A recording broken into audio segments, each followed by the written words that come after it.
하나님 말씀 먼저 보도록 하겠습니다. 베드로후서 3장 12절입니다. 하나님의 날이 임하기를 바라보고 간절히 사모하라. 그날의 하늘이 불에 타서 풀어지고 체질이 뜨거운 불에 녹아지려니와. 성경 말씀을 보시면 예수님의 재림과 관련된 상반된 말씀이 있습니다. 속히 오시리라. 또 신랑이 더디 오신다는 말씀이 있습니다. 이 시간은 예수님의 재림을 재촉하는, 촉진시키는 그 사업과 관련해서 말씀을 함께 상고해 보도록 하겠습니다. 하나님의 날이 임하기를 바라보고 간절히 사모하라고 했는데, 하나님의 날이 임하기를 간절히 사모만 하면 안 될 것 같고요. 물론 간절히 사모한 사람은 다음과 같이 바라보는 것뿐만 아니라 주님의 오심을 촉진시키는 것이 모든 그리스도의 특권이기 때문에 그와 관련해서 열심히 촉진시키는 데 이바지하는 사업을 하게 될 것입니다. 그리스도의 교회가 주께서 명하신 대로 맡겨진 사업을 이뤘다면 온 세계는 벌써 경고를 받았을 것이고 우리 주 예수께서는 능력과 큰 영광으로 이 세상에 오셨을 것이다 라는 아주 중요한 증언입니다. 하나님의 약속과 경고는 조건적입니다. 하나님을 간절히 바라보는 사람은 결코 복지부동할 수가 없어요. 움직이게 되어 있습니다. 우리 하나님께서는 당신의 재림을 간절히 바라는 백성들에게 촉진시키는 사업을 하도록 명했습니다. 그리고 그 같은 능력을 주셨다고 그랬어요. 여기 보시면 그분께서는 그분과의 협력을 통하여 우리에게 이 비참한 광경의 종집을 찍을 수 있는 능력을 우리에게 주셨다 했습니다. 이 같은 능력을 받았음을 믿고 성령의 능력에 힘입어서 예수 믿음으로 말미암아 재림을 촉진시키는 것이 우리의 귀중한 특권이고 사명입니다. 그분께서는 온 세계가 다 회개할 것이라고 하지 않으시고 이 천국 복음이 모든 민족에게 증거되기 위하여 온 세상에 전파되리니 그제야 끝이 오리라고 말씀을 하셨습니다. 온 세상이 다 회개하지 않습니다. 물론 하나님의 마음은 모든 사람이 다 구원받기를 원하십니다. 그러나 인간에서 그 초청을 거절하기 때문에 문제가 되는 겁니다. 곧 이 천국 복음이라는 것은 오늘날의 복음, 셋째 천사 기별을 말하고 있습니다. 이 경고의 기별이 온 세상에 증거됐을 때에 사업은 끝나게 됐습니다. 바로 온 세상에 복음을 전함으로 우리 주의 강림을 촉진시키는 것은 우리에게 달려있다. 우리는 하나님의 오신 날을 바라볼 뿐만 아니라 그날을 재촉해야 한다라는 것이 오늘날 우리가 심각하게 인식해야 할 말씀입니다.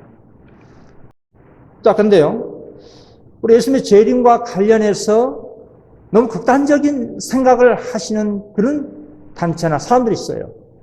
특정한 시기를 정하고 특정한 날을 정하고 그 시기에 그 날에 오지 않으면 또 날을 정하고 하는 경우가 있습니다. 또 다른 극단은 아예 예수님의 오심을 방관하는 아닐 테만 그런 또 무리들도 있습니다.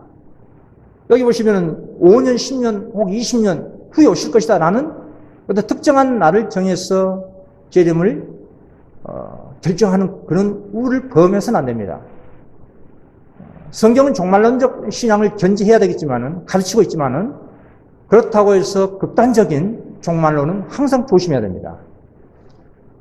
예수님의 재림을 간절히 바라보고 또 활동한 사람은 매일매일이 오늘이 내게 주어진 시간, 이게 마지막이라는 마음가짐으로 신앙을 하게 될 것입니다. 그런 사람은 특정한 시기나 날을 정하지 않을 것입니다. 모든 파수꾼들이 분명한 나팔 소리를 냈을 것 같으면 세상은 이미 경고의 기별을 들었을 것이다. 그러나 사업은 여러 해 뒤지고 있다. 사람들이 잠자는 동안에 사단은 우리를 앞질렀다. 우리의 구주께서는 예상했던 것보다는 우리가 바랐던 것만큼 그렇게 속히 나타나지 않으셨다. 그렇다면 주님의 말씀이 어떤 잘못이 있단 말인가? 결코 그렇지 않습니다. 여러분, 하나님의 약속과 경고는 조건적이라는 사실을 항상 기억해야 됩니다. 우리 예수님이 속히 오시길 원해요. 그러나 예수님을 간절히 바라보고 기다리고 있는 사람들이 복지부동하고 움직이지 않는다고 하면은 이 조건이 부합될 수 없기 때문에 더디올 수밖에 없는 거예요. 하나님께서는 당신의 백성들이 이 지상에서 마쳐야 할 한 가지 사업을 맡기셨습니다. 그것은 셋째 천사의 이 경고의 기별입니다. 신자들의 마음은 그리스도께서 당신의 백성을 위하여 속죄를 이루시고자 들어가신 하늘 성소로 향해져야 하고요. 또 안식일 계획이 추진되어야 하고요. 하나님의 율법이 무너진 데는 수축되어야 하고요. 그리고 이 기별은 힘센 음성으로 선포되어야만 합니다. 지상의 모든 국민들이 들어야 한다 이 말이에요. 그런데 예수님께서 지체되신 이유가 뭡니까?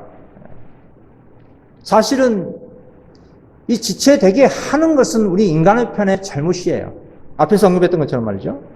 그러나 하나님의 그 마음은 다음과 같습니다. 베드로후서 3장 9절 주의 약속은 어떤 이에 더디다고 생각하는 것 같이 더딘 것이 아니라 오직 너희를 대하여 오래 참으사 아무도 멸망치 않고 다 회개하기에 이르기를 원하시는 것이 우리 예수님의 마음입니다. 여러분, 준비도 되지 않는 상태에서 오셔보십시오. 과연 한 명이라도 제대로 예수님 맞이할 수 있는 그런 준비 상태에 되어 있는 사람을 우리 예수님께서 만나볼 수 있을까요? 예수님의 강림이 지체된 것은 분명히 하나님 뜻이 아니었습니다. 그리고 과거 고대 이스라엘 백성들을 보면 알 수가 있어요. 그들이 왜 즉각적으로 젖과 꿀이 흐르는 가나안에 입성하지 못했습니까? 결국은 믿지 못했기 때문이었습니다. 하나님께서는 분명히 그들에게 약속을 했습니다. 곧바로 인도하여 그곳에서 저들을 거룩하고 건전하고 행복한 백성으로 삼아주기를 그 1세대 백성들이 약속했어요. 그러나 그들은 항상 불신, 불평, 불만, 원망, 반역 그런 죄로 인해서 들어가지 못했던 거예요. 물론 그 후세대 사람들이 들어갔지만 고로 40년 동안 이 방황하는 그런 삶을 살았습니다. 그 같은 역사가 오늘날 현대 이스라엘 백성들에게도 동일하게 반복되고 있어요. 불신, 불평, 불만. 그리고 세속주의, 미지근한 상태, 분쟁. 이러한 연고 때문에 우리 신랑 되신 예수님께서 더디 오시고 있는 겁니다. 그러나 분명한 사실은 오십니다. 저는 개인적으로 우리 예수님께서 21세기 시대에 오실 거라 믿어요. 그리고 하나님께서는요, 이 마지막 때에 엘리야와 나단 그리고 침례와 같은 사람을 부르십니다.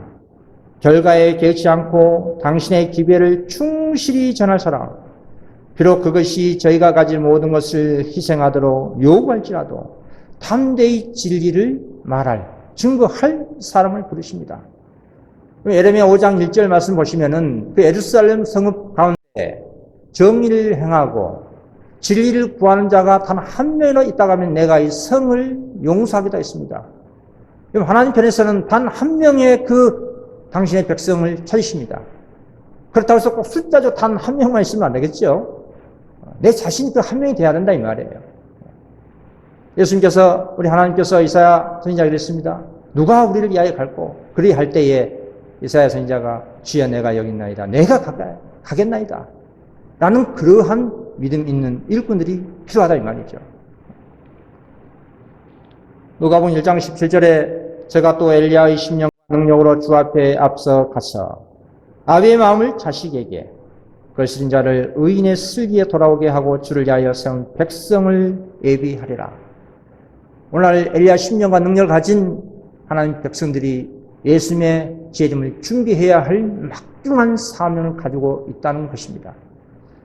하나님의 영광을 위하여 의분과 열심히 있는 엘리야는 의 비난을 받아 넘겨서 이스라엘에게 무서운 재난을 가져온 것은 그와 그의 조상의 죄라고 두려움 없이 선언했습니다. 이게 오늘날 하나님 백성들의 특징이 되어야 됩니다. 죄는 죄라고 말씀해야 되고요. 반역은 반역이라고, 진리는 진리라고, 옳은 분명하게 증거해야 됩니다. 여러분, 침례 요한도 마찬가지입니다. 침례 요한도 직접적으로 헤롯의 그 죄를 책망하지 않았다고 하면 죽지 않았을 거예요. 그런 죽을 각오를 하고 성령의 능력에 힘입어서 죄라고 지적했기 때문에 그 생명을 잃었습니다. 하나님께서는 힘과 용기와 모든 가마를 하는 이기 때에 의를 위하여 굳게 서기를 두려워하는 사람들은 쓰실 수 없으시다. 하나님께서는 악을 대항하여 충실히 싸우고 정사와 권세와 이 어둠의 세상 주관자들과 하늘에 있는 악의 영들을 대적할 자들을 부르신다. 이러한 일꾼들이 하나님께로부터 착하고 충성된 종이라는 칭찬을 들 수가 있습니다. 성령 부어주시면 조건도 마찬가지예요. 하나님과 함께 일하는 것이 무엇인지 경험으로 아는 빛을 가진 백성들이 필요해요. 우리가 그리스도의 봉사사업에 온 마음을 바쳐서 전적인 헌신을 들 때 하나님께서는 당신의 영을 한량없이 부어주신다 했습니다. 그리고 교회의 대부분이 하나님과 함께 일하는 자들이 되지 않는 한 임하지 않는다는 얘기예요. 하나님과 함께 일하는 그 경험, 그로 인한 하나님의 그 놀라운 은혜의 그 사랑과 경험이 축적되어야 더욱더 풍성한 성령이 부어지고 또 그 성령 능력에 힘입어서 더욱더 진보할 수가 있다는 얘기입니다.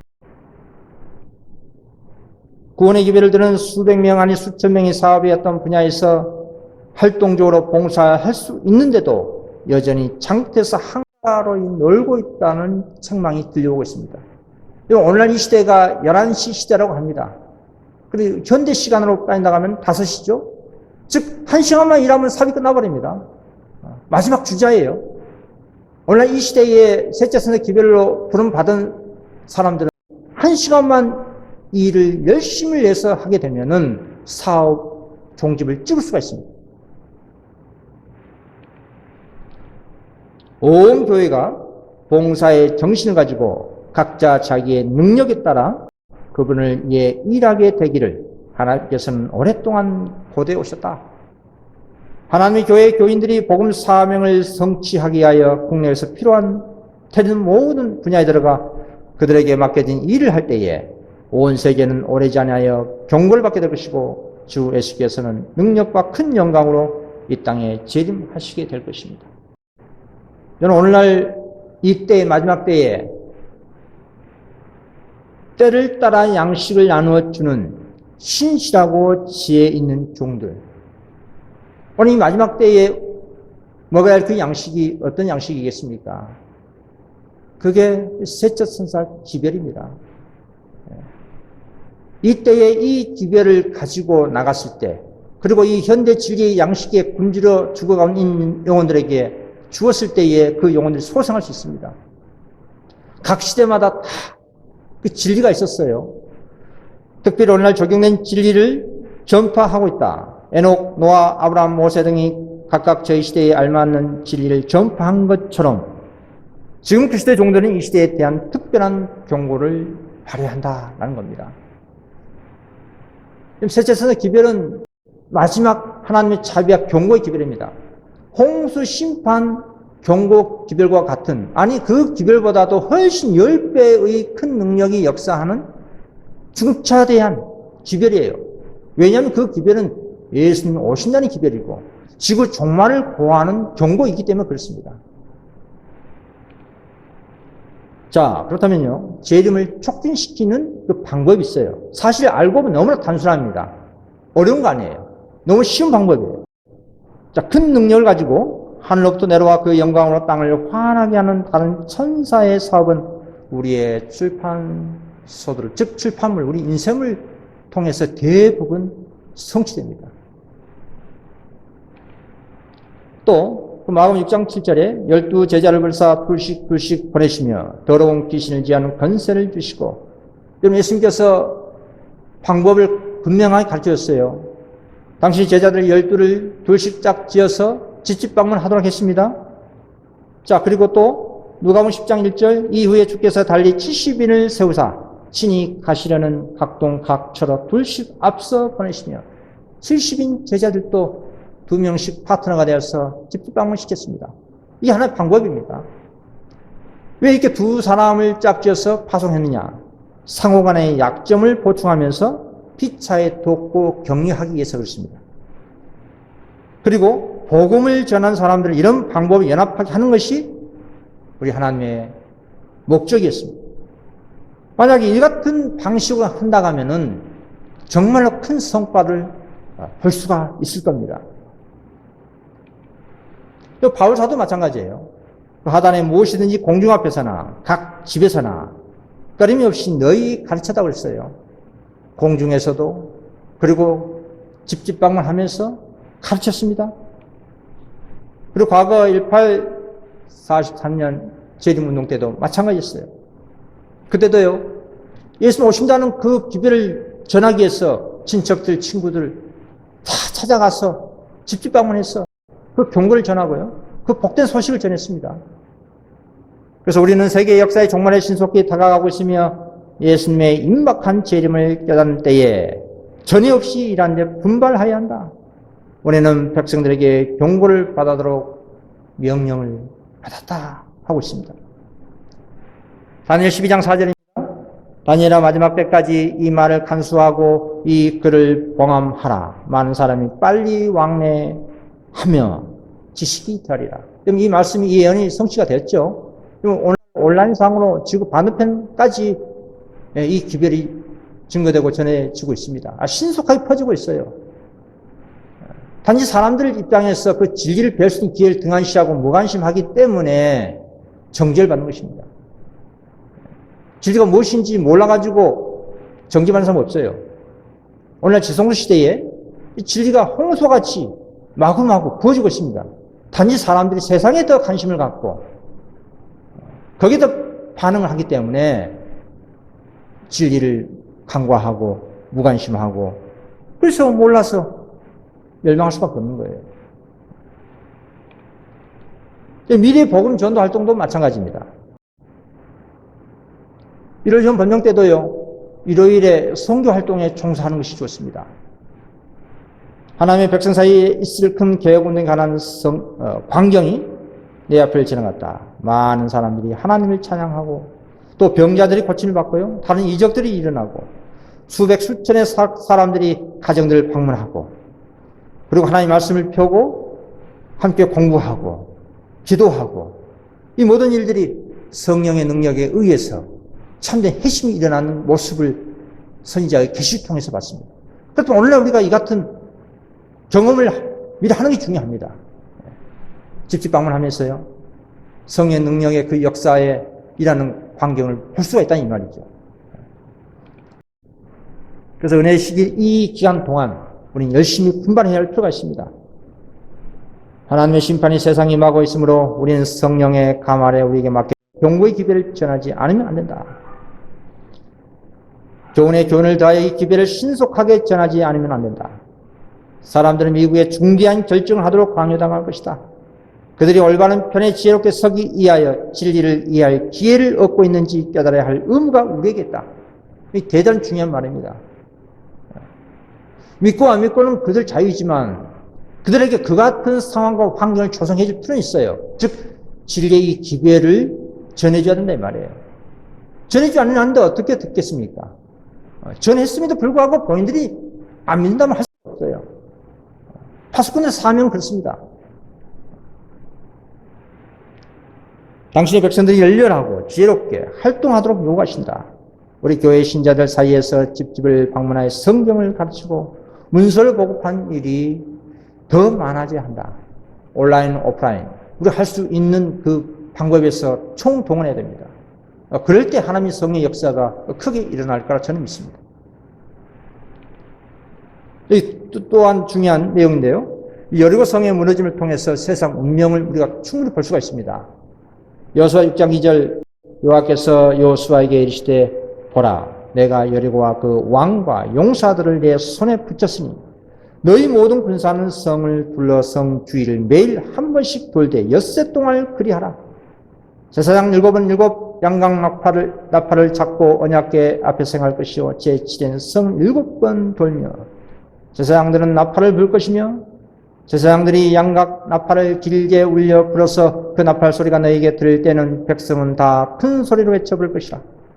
그리하면 그 성벽이 무너져 내리니 백성은 각기 앞으로 올라갈지라 하시매 여호수아가 백성에게 명하여 가로되 너희는 외치지 말며 너희 음성을 들리지 말며 너희 입에서 아무 말도 내지 말라. 그리하다가 내가 너희에게 명하여 외치라는 날에 외칠지라 했습니다. 그럼 상상 한번 해보십시오. 날마다 하루에 한 바퀴 침무로 여리고 성을 돕니다. 매일같이 엿새 동안 붙겠어요. 그리고 제7일에 7바퀴를 돕니다. 그리고 양각 나팔을 불고 큰 소리 외치고 그러고 나서 하나님께서 여리고 성을 무너뜨렸습니다. 이건 뭘 의미할까요? 인간의 노력과 하나님의 능력이 연합해서 참된 성공을 이룰 수 있다는 공식을 보여주고 있습니다. 만약에 그 당시 이스라엘 백성들이 입을 열면서 돌았다고 하면 이 같은 역사가 일어날 수 있겠습니까? 만약 입을 열었다고 하면 불평, 불만 그런 문제들이 문둥병처럼 번져가지고 사업을 망쳤을 거예요. 그러나 그 당시에 그들은 순종했단 말이죠. 침묵으로 매일같이 한 바퀴 돌고 집으로 돌아가고 그 다음날 또 아침 일찍 여리고성을 한 바퀴 또 돌고 이렇게 순종했단 말이죠. 6번만 6일째만 하고 7째 날 하지 않았다고 하면 이 같은 역사가 일어날 수가 없습니다. 꾸준히 일관되게 성실하게 했기 때문에 하나님께서 거기에 대한 조건이 부합됐기 때문에 그 여리고성을 무너뜨린 겁니다. 이걸 오늘날 그대로 적용한다면은 똑같은 거예요. 앞에서 언급했던 것처럼 보십시오. 우리가 문서전도 하고 집집 방문하고 매일같이 기도하고 침묵으로 불필요한 말을 최대한 줄이고 하나님의 진리의 말씀만 가지고 전하고요. 남들이 듣든지 안 듣든지 믿든지 안 믿든지. 사실 그 같은 일은 다른 사람들이 볼 때는 참 우스꽝스럽고 의미가 없는 것처럼 보여요. 왜냐하면 인성을 누가 봅니까? 안 봅니다. 다 쓰레기통 갖다 버립니다. 그러나 하나님께서 그렇게 명령을 했기 때문에 하는 거예요. 꾸준히 일관되게 성실하게 이행했을 때에 하나님께 역사하시나 이 말이죠. 그걸 믿고 하는 겁니다. 믿음으로 여리고성이 무너졌습니다. 숫 양의 뿔로 만든 나팔을 불면서 숫 양의 뿔이라는 것은 예수 복음을 의미합니다. 오늘날의 현대질이 셋째 선살 기별을 의미해요. 그럼 성벽 주위를 행진하는 거 얼마나 우스꽝스럽습니까? 그럼 전쟁을 한다고 하면 총칼을 가지고 더 대단한 무기를 가지고 그 적지를 향해서 침투를 해야 되는데 그냥 돌기만 하는 거예요. 이건 전적으로 하나님께 의지한다는 뜻입니다. 또한 여리고성 주민들에게는 회개할 수 있는 은혜 시간입니다. 그리고 이스라엘 백성들에게는 그 같은 행위가 하나님께서 신앙심을 개발할 수 있는, 인내심을 개발할 수 있는, 품성을 개발할 수 있는 기회를 주시고 있는 거예요. 여리고성 주민들도 사랑하시고요. 이스라엘 백성들도 하나님께 사랑합니다. 양측에 똑같이 그런 은혜 시간을 제공해주고 있는 거예요. 그러나 여리고성 주민들은 회개하지 않았어요. 결국 그들은 망하고 말았습니다. 오늘도 마찬가지입니다. 우리가 인섬을 가지고 직접 방문을 하더라도 그거 정말 사람들이 반기지 않습니다. 문전박대 당하고요. 인섬을 본 것만 다 버려버리고요. 우스꽝스럽고 의미가 없어 보입니다. 그러나 하나님께서 명령하셨기 때문에 믿음으로 내다보고 우리는 그 일을 하는 겁니다. 결국은 하나님께서 이 세상 여리고성도 이 바벨론도 무너뜨릴 것을 믿고 하는 거예요. 중요한 것은 우리 인간의 편에서 성실하게 예수 믿음으로 일관되게 하는 것이 중요하다 이 말입니다. 백성들이 큰 능력 받지 못하는 거 바로 그겁니다. 당신의 백성이라고 공언한 자들이 보다 큰 능력을 받지 못하는 그 이유는 그들이 자신의 지혜를 크게 의지하고 하나님께서 저희를 위하여 당신의 능력을 나타내시도록 그분에게 기회를 드리지 않는 까닭입니다. 여러분 복음 사업을 하다 보면은 자신이 책임 결과 다 지려고 해요. 그것은 하나님의 소관입니다. 우리가 할 수 있는 영역에서만 최선을 다하면 되는 거예요. 그런데 결과까지 책임지려 하니까 스트레스 받는 거예요. 그러니까 중도에 포기합니다. 하나님께 하실 일을 맡겨놔야죠. 예를 들어서 나사로 보십시오. 나사로가 죽었습니다. 자, 무덤에 들어갔습니다. 자, 예수님께서 나사로를 살리시 전에 사람들에게 그 무덤을 막고 있는 구를 불러내라고 했어요. 예수님께서 말씀을 하면 그는 얼마든지 죄악들처럼 대굴대굴 굴려나가게 할 수가 있어요. 그러나 예수님께서는 인간을 할 수 있는 일 대신 해주지 않습니다. 그래서 사람들이 해야 할 일이에요. 그 장정 사람이 그 돌을 굴려냈습니다. 하나님 명령에 의해서, 예수님의 명령에 의해서 그 돌을 굴려냈다는 이 말이에요. 그건 인간이 해야 할 일입니다. 그 나사를 굴려내는 일은, 죽은 자를 살려내는 일은 예수님께서 하신 일입니다. 창조주께 하신 일이에요. 하실 일이에요. 나사렛 나오너라. 그때 나왔습니다. 그리고 붕대도 보십시오. 그 붕대 또한 예수님께서 얼마든지 말씀하면 풀어질 수 있지만 그 인간이 할 수 있는 일이에요. 인간이 할 수 있는 일을 예수님께 대신 해주지 않습니다. 왜냐하면 그 같은 능력을 주셨기 때문에 그런 겁니다. 그래서 우리 영역에서 내게 주어진 그 은혜와 그 탤런트와 그 능력 가지고 감사하는 마음으로 이행했을 때에 하나님께서 역사하시더라 이 말입니다. 순종의 결과가 나아만에도 분명히 이렇게 나타나 있죠. 또 왕하 5장 14절에 나아만이 이에 내려가서 하나님의 사람의 말씀대로 요단강에 7번 몸을 잠그니 그 살이 여전하여 어린아이의 살 같아서 깨끗하게 되었더라. 나아만이 6번만 담그고 7번째 하지 아니했다고 하면 이 같은 하나님의 놀라운 역사를 볼 수가 없었을 것입니다. 그 말에 언제를 순종했기 때문에 7번 담갔기 때문에 그 결과를 볼 수가 있었던 겁니다. 병 고침을 받을 수 있는 길은 오직 하나님의 이 지시에 순종했을 때 그가 원하는 결과를 볼 수가 있는 겁니다. 하나님의 약속과 그 경고는요 조건적입니다. 그리고 불순종하면은 결단코 결과를 볼 수가 없습니다. 좋은 결과를 볼 수가 없어요. 차원한 순종만이 하나님의 그 결과를 볼 수가 있습니다. 계시록 14장 8절에 천사 곧 불지가 그 뒤를 따라 말하되 무너졌다 큰 성 바벨론이여 모든 나라를 그 명으로 인하여 진노의 포도주로 먹이던 자로다 하더라. 힘센 음성을 외쳐가라되 무너졌다 큰 성 바벨론이여 귀신의 처소와 각종 더러운 영에 모이는 곳과 각종 더럽고 가증한 새의 모이는 곳이 되더라.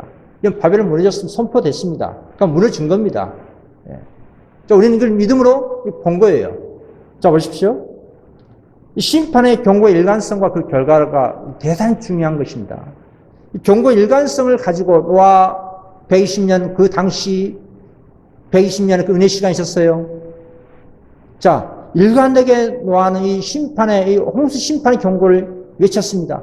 방주를 만들면서 광신도라는 소리 들어가면서 온갖 조롱, 비난, 비방 받아가면서 100여 년 동안 성실하게 그 당시의 경고의 기별을 전했다면 이 말이에요. 이게 보통 일입니까? 100여 년 동안 성실하게 진행했다는 건 사실 놀라운 일입니다.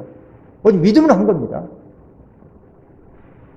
로세도도 마찬가지고요. 앞에서 언급했던 것처럼 여리고 성도 마찬가지로 일관되게 경고가 진행됐기 때문에 무너진 겁니다.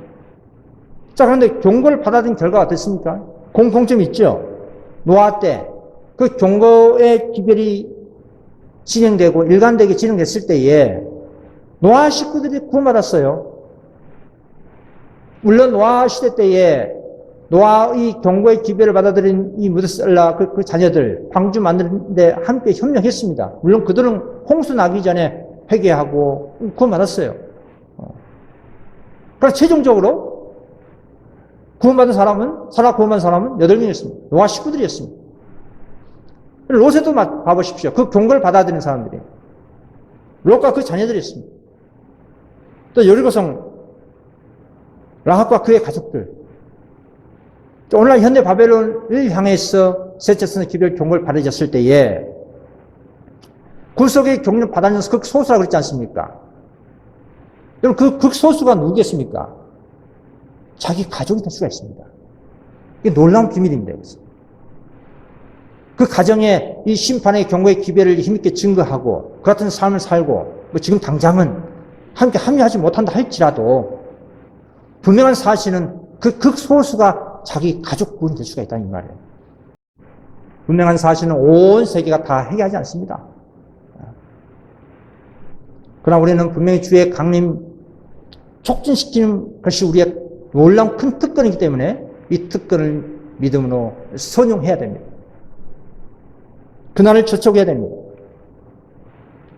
이 세대가 지나가기 전에 또 마태복음 24장 34절에 내가 진실로 내게 말하노니 이 세대가 지나가기 전에 이 일이 다 일어나리라. 마지막 때 예수님께서 당신의 재림과 관련된 징조를 알려줬습니다. 제자들에게. 특히 이 재림 징조와 관련된 것은 오늘날 라오디게아 교회 시대 1844 이후에 직접적으로 적용되는 말씀들이에요. 이 예언 말씀은. 그렇다면 이 말씀을 토대로 해서 유추해 보자고요. 오늘날 21세기 시대입니다. 저는 21세기 시대에 모든 게 다 이루어지고 그리고 예수님의 재림이 이루어질 겁니다. 그러나 앞에 언급했던 것처럼 조건적입니다. 하나님의 약속과 경고는 조건적이라는 사실을 항상 기억해야 됩니다. 만약에 오늘날 이 세대에 예수님의 명령을 진행하지 않고 더디 활동하고 한다고 하면 우리 신랑 되신 예수님께서는 더디 올 수밖에 없어요. 무슨 말이냐? 21세기 시대에 예수님 재림이 이루어지지 않는다고 하면 그는 인간은 우리 잘못인 거예요. 부지런히 활동하지 않았기 때문에, 그 명령에 순종하지 않았기 때문에. 그럼 재림 사업이 어디로 가겠습니까? 22세기 시대로 넘어가 버려요. 그럼 22세기 시대 백성들이 또 뜨뜻미지근하게 산다고 하면은 또 그 시대는 또 넘어갑니다. 23세기 시대 백성으로. 이제까지 그리 왔어요. 자, 보십시오. 이 시대 초반에 항상 우리 하나님께서는 징조, 천연계 징조, 또 예언 말씀과 관련해서 신호를 주십니다. 그 시대 초반에 항상 그 신호를 준단 말이에요. 시대 초반에. 활동해라. 내가 가겠다. 알려라. 경고해라. 이거거든요. 노아 시대 보십시오. 120년 은혜의 시간을 줬단 말이에요. 그 초반에 경고의 기회를 줬습니다. 그 방주를 만들기 위해서 설계하고 자재 구입하고 했어요. 그리고 지속적으로 시대 중반에 이어서 방주 건조했습니다. 경고의 기회를 전하면서. 결국 그 시대 후반에 600살의 홍수가 났습니다. 18세기에 리스본 지진이 있었습니다. 그리고 모세 시대 이후 최고의 암흑일이 있었습니다. 그리고 1833년에 유성이 떨어진 역사가 있었어요. 미국 전역에. 1년 밀러가 다니엘 8장 14, 2300주야의 그 예언을 1818년에 깨닫고 그리고 재림운동이 1844년까지 이루어졌어요. 예수 오신다는 그 뜻이에요, 이게. 그런데 1844년에 재림운동을 활발하게 하고 회개하고 그 기회를 받아들이고 그랬다고 하면은 그때 예수님 오셨습니다. 오셨을 것이에요. 결과적으로 봤을 때는 거의 대다수가 다 돌아버렸습니다. 세상으로 가버렸습니다. 다시 한번 또 기회를 줘요. 후반부에.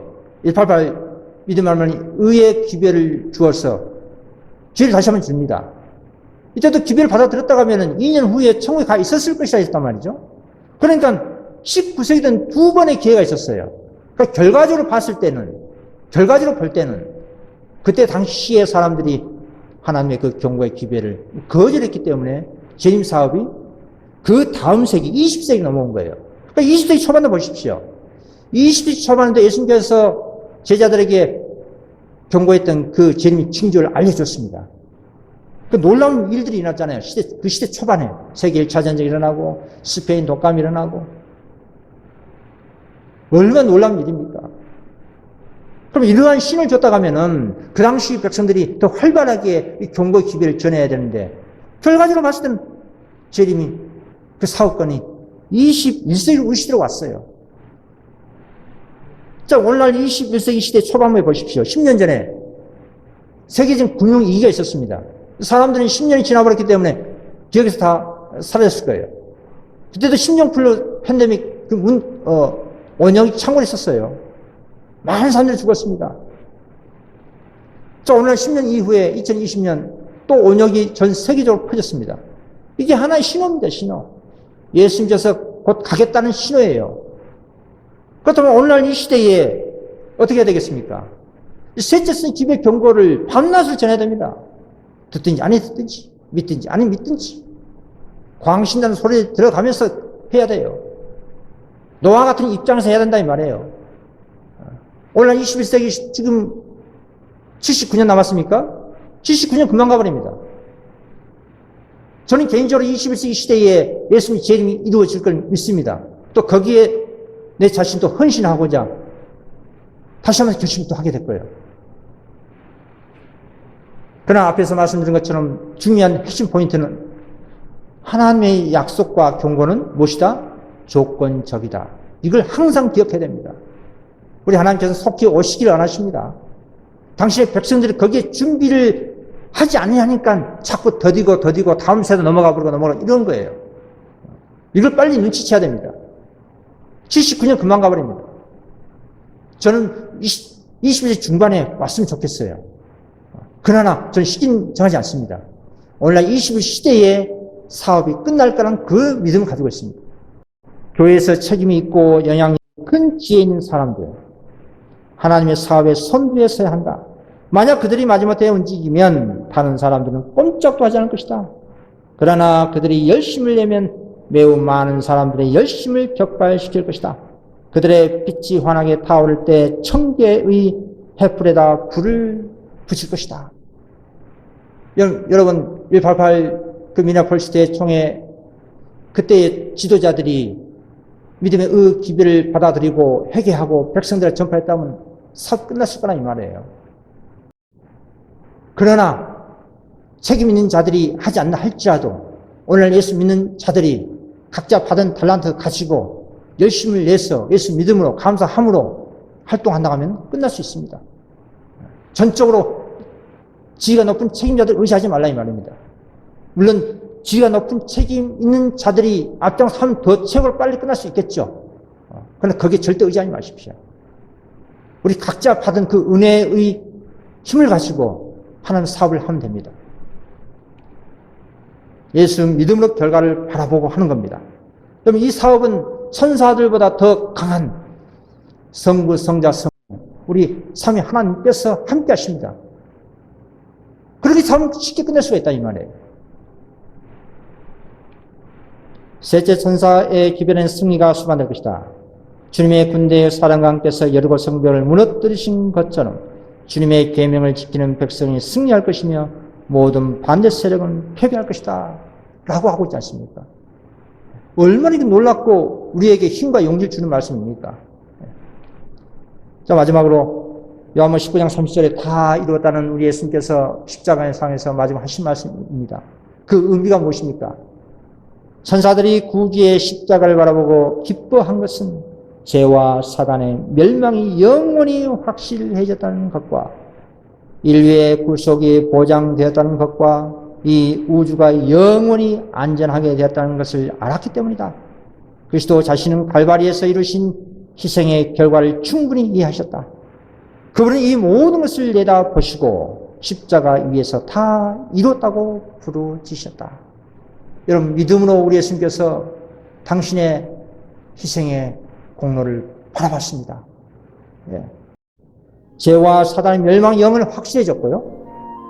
그리고 인류의 구속이 보장되었고 또 우주가 영원토록 안전하되었다는 사실. 여러분 이 같은 사실 우리 것입니다.